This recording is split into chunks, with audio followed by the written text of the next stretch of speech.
Hi, Mystery Recapped here. Today, I am going to explain a South Korean fantasy film called Vanishing Time, A Boy Who Returned.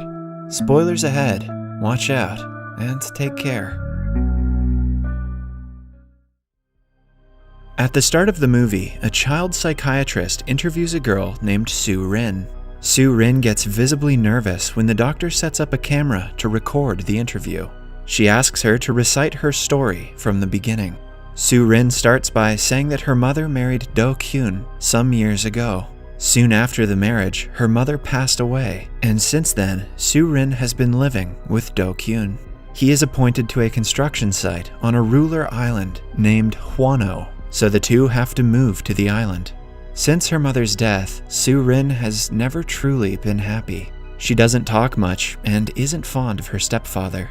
She is enrolled in a new school on the island, where she has the opportunity to make many friends, but even then, she prefers staying alone. Her stepfather has to work overnight as the chief of a tunnel construction site. Because of the explosions that take place during the construction, the inhabitants of the island are forbidden from entering the construction area. One night, Soo Rin goes through her phone and reads comments on her blog about a wormhole. When her mother died, Soo Rin wanted to run away from the world, and while researching ways to do that, she started to gain interest in wormholes, supernatural beings, and so on. She talks to people on the internet about such topics, even on the school's computer. She accidentally leaves her computer open, which allows her classmates to read her comments and make fun of her. While returning home, Soo Rin meets a boy named Sung Min who lives in an orphanage. Sung Min introduces himself and tries to befriend Soo Rin, but she ignores him. The next day during lunch, Soo Rin comes across Sung Min and his friends talking about her blog on the wormhole. Sung Min claims to have entered another dimension after reading it. That day, Sung Min follows her as she is walking home. On being called out, he says that he believes everything that she has written in the blog. Out of their shared interest in supernatural processes, the two become friends. Soo Rin has developed her own alphabet to communicate with Sung Min in secret. They begin to use it daily to leave each other notes in Soo Rin's diary. Every day after school, they go around town looking for ghosts. In one of such expeditions, Sung Min brings Soo Rin to an abandoned wooden house in the forest. They explore the house and talk for a long time while carving on wax blocks. Soo Rin has started to fall in love with Sung Min. She kisses him out of the blue, making him flustered. One day, Soo Rin finds Sung Min and three of his friends planning to go to the construction site to watch the explosions. She joins them, and the kids make their way through the woods so the grown-ups won't see them. When they cross the fence to the site, one of the kids chickens out and runs back home. That kid will probably go to university someday. The other four hide behind a cliff waiting, but are disappointed when no explosions take place. While walking through the forest, they come across a tiny cave. They decide to explore it and go inside one after another. Eventually, they come across a bright glowing substance submerged in water at the end of the cave. Soo Rin assumes that it is a meteoroid. Sung Min takes it upon himself to dive into the water and bring the substance out. On being brought out of the tunnel, the thing stops glowing. The kids notice that it looks like an egg. One of the guys named Tai Shik claims that the egg might belong to a time goblin. Whatever Tai Shik is on, I want some. His grandfather had once told him that on full moon nights, a cave appears in the mountains where the time goblin lives. Whoever goes into the cave will come out as an older person. The other kids do not believe him, since they didn't age. Soo Rin discovers that her hairpin, which was a gift from her mother, is missing. She goes back into the cave to look for it as the guys guard the egg. She finds her pin, but also notices that the glowing egg is back in the water. Confused, she comes out to see that the egg has broken and all of her friends are missing. She looks for them all around the forest until it gets dark. She is eventually lost in the woods and has to stay the night. The following day, a police force looks for the kids in the woods. Detective An is made the head of the investigation. Soon, the police find Soo Rin unconscious in the woods. Fortunately, she is alive and well. In the hospital, the detective asks her what happened to the other guys, and she tells him everything about the cave and the glowing egg. The detective and the adults do not believe her story. She even takes them to the forest to show them the cave, but cannot find it. It is almost as if it disappeared after the full moon night. Then, the detective is informed that the corpse of one of the missing boys, Jai Wook, has been found underground on a beach 20 kilometers away from the town. It is revealed that the cause of his death was an asthma attack. Since someone had to bury him underground, the case turns from missing person to kidnapping. Weeks pass after the incident, but the other two boys are not found. Without Sung-min, Soo-rin reverts to her old introverted self. She too is as confused as anyone, but no one believes her when she says the truth. One day, she hears a noise from outside her house. On checking, she sees a man running to the woods. She follows him and enters deep into the forest. After a few minutes of running, she falls to the ground and the man also stops. He approaches her and looks at her in fascination as Soo-rin freezes in shock. The man speaks for the first time and claims that he is Sung-min. Upon hearing his name, Soo-rin comes out of her shocked state and runs away, crying. She ends up in front of Do-kyun's car and hastily tells him about the man. The police are informed about the incident and they start searching the woods to look for the man, assuming that he is the kidnapper. Detective An asks Soo-rin about the man, and she reveals that he was pretending to be Sung-min. The policemen do not find the kidnapper, but they get their hands on Soo-rin's diary that she and Sung-min used to leave notes for each other. On seeing the pages, she is surprised because they are filled with Sung-min's notes. Using their code language, he has written about everything that happened after she went into the cave to get her hairpin. The guys get curious about what is inside the egg, so Sung-min breaks it on the ground without waiting for Soo-rin. To their disappointment, it turns out to be empty. When Soo-rin doesn't return for a while, Sung-min goes inside the cave and sees that she has frozen in her place. He tries to talk to her and move her, but she doesn't respond. Moments later, he notices a drop of water levitating midair. He comes out of the cave and looks upwards to see that the birds have also frozen in the air. The boys go to the town and see that everyone, including their families, have paused. This makes them realize that time has frozen for everyone, except the three of them, meaning that they can do anything they want.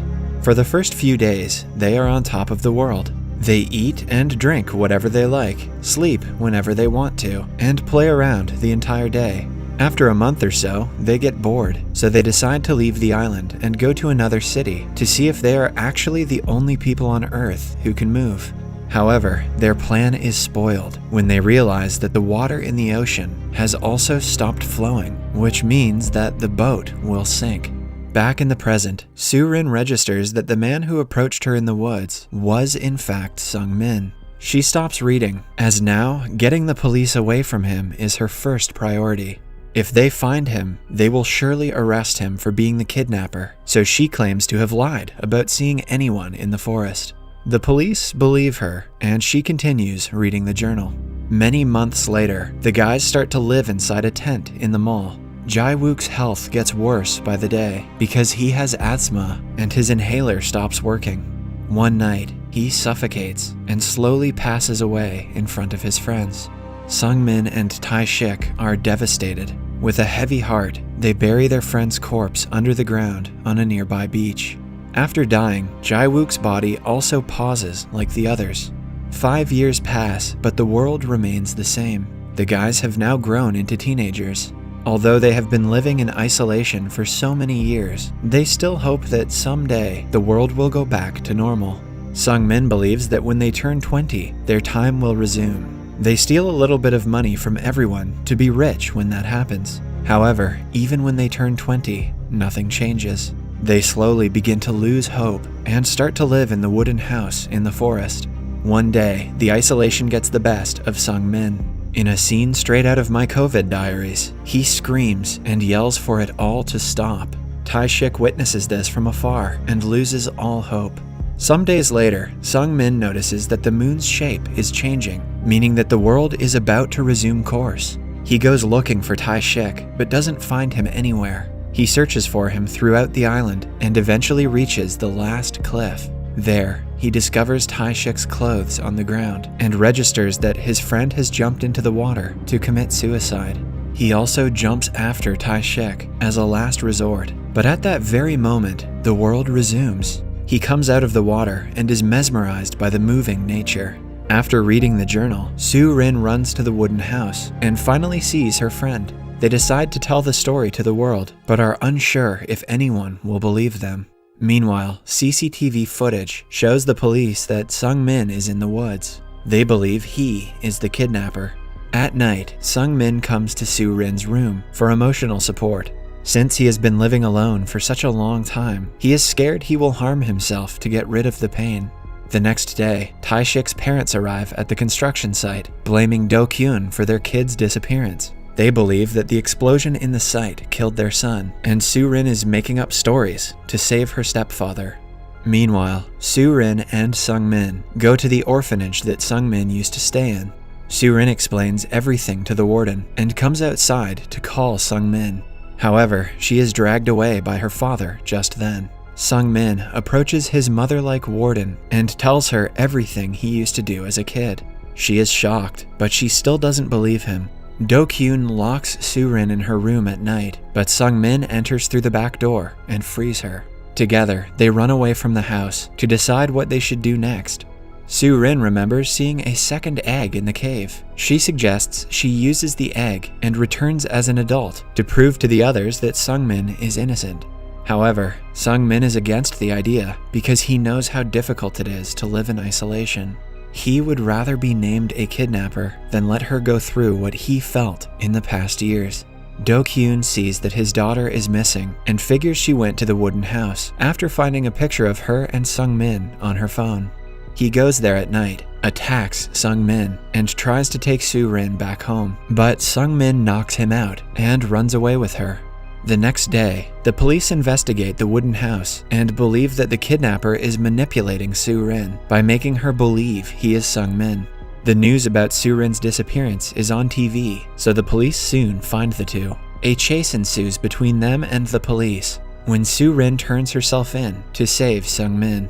Before separating, she asks him to meet her at the cave. Detective An tries to make Soo-rin understand that the kidnapper is lying to her, but she doesn't believe him. She makes an excuse of wanting to go to the bathroom and runs away to the cave. She brings the glowing egg out and hands it to Sung-min, but he refuses to return it to her because he doesn't want her to use it. He is about to turn himself in and take the blame for killing his friends. He runs away into the woods as Soo-rin follows him. At the same time, the police arrive and chase them. They stop at the edge of a cliff. An officer grabs Sung-min and pushes Soo-rin off the cliff in the process. The detective helps Soo-rin, but ends up hanging off the cliff with her. Sung-min tries to save them, but before he can, they both fall back. In order to save them, Sung-min breaks the egg again and stops time. When Soo-rin wakes up a few seconds later, she is on a beach with the detective. She realizes what Sung-min has just done. Although it has only been a moment for her, for Sung-min, it must have been another decade. She is then taken back home. While eating dinner, she apologizes to her father for everything she has done and calls him Dad for the first time. The detective comes to inquire how they survived the fall. Soo-rin doesn't answer, but he figures out that she was telling the truth this entire time. He suggests she give a false statement to the media and say that the kidnapper had manipulated her. This way, the people who are accusing her of killing her friends, along with the kidnapper, will be proved wrong. Soo-rin is finally done telling her story to the psychiatrist.